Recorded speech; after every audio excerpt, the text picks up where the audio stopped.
Please get ready for a dictation of exercise 13 and 14 from May 2021 issue of Progressive Magazine. 5 seconds.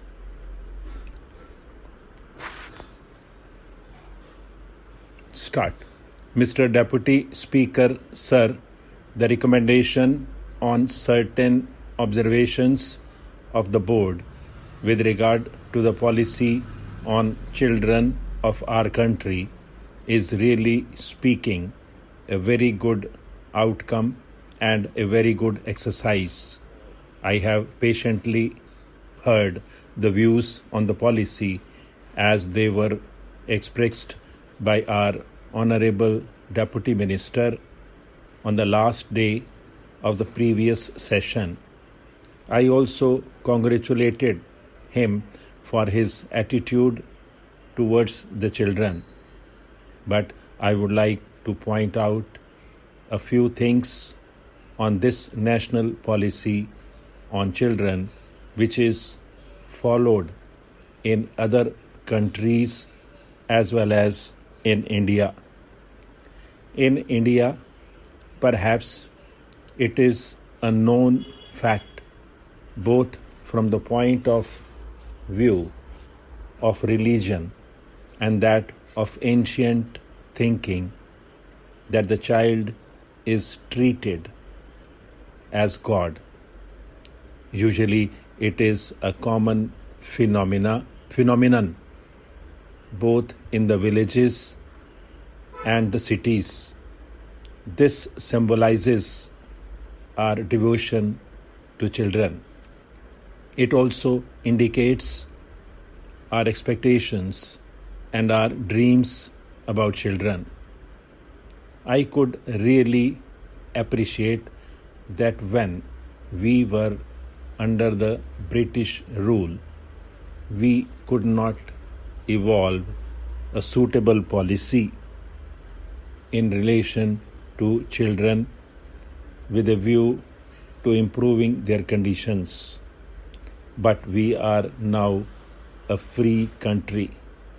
After taking oath as the Prime Minister of Free India, Jawaharlal Nehru never forgot to mention something about the children of India whenever he spoke, whether on the occasion of Republic Day, Independence Day, or anything else. He thought that the country could have been built much more, given sufficient care, and they had been made to feel that they were partners in all our work. This was also the thinking of Lenin in Soviet Russia. Immediately after the revolution, Lenin used to speak about children on all occasions and say that they should be given due care. This resulted in the formation of the Young Pioneers group for children between the ages of 6 and 14 in Soviet Union and other socialist countries. In all the social countries, this group is recognized, engineered, financed, and administered by governments and given highest priority in the matter of development. Similarly, measures have been undertaken recently in Iraq also. While I was there recently, I could see that they have adopted the same policy. The first priority is given to them by that country.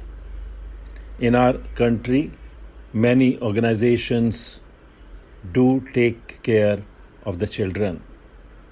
Voluntary organizations and the state governments do provide them with many facilities.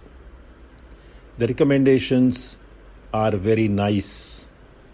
If we read them, they appear to be much more constructive than even the young pioneer groups programs in the Soviet Union. But in actual practice, nothing has been done because of lack of funds.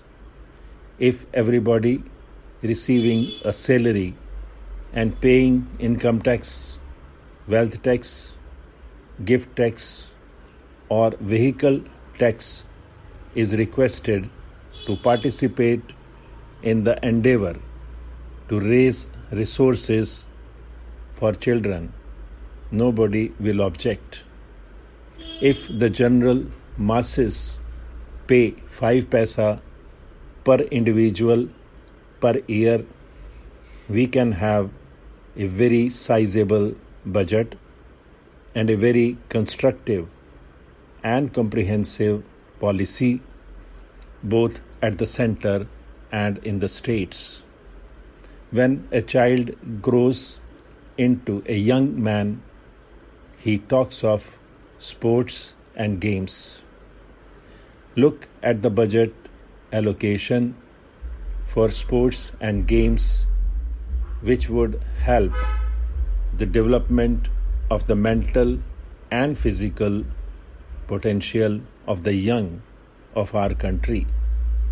It is a small amount in comparison to what they spend in Middle Eastern countries.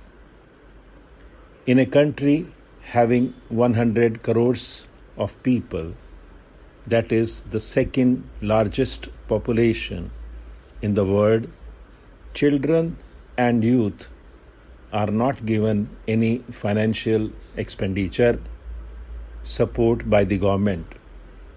There is no compulsory item of expenditure for the promotion of the moral and cultural talents of the children in the national sphere. This work has to depend on some social organizations.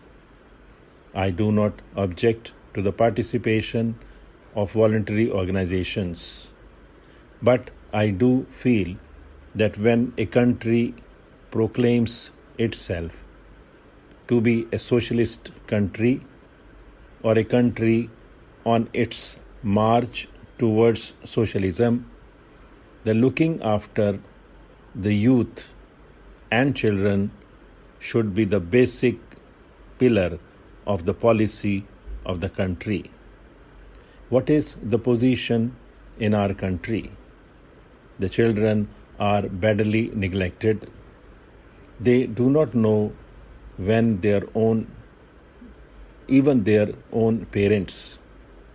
In the words of Jawaharlal Nehru, when a child is born in this country, it should consider the country as its mother, and the country should consider the children as their own. Do our children think of our country in that way now? Today, the looking after of children is done by the father of a church because they feel that is the way to serve God.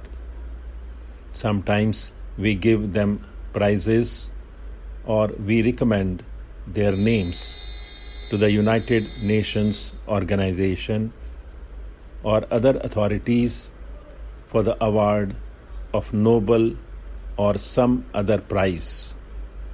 But do you think that a country like ours should depend on a father of a church for the welfare of our children?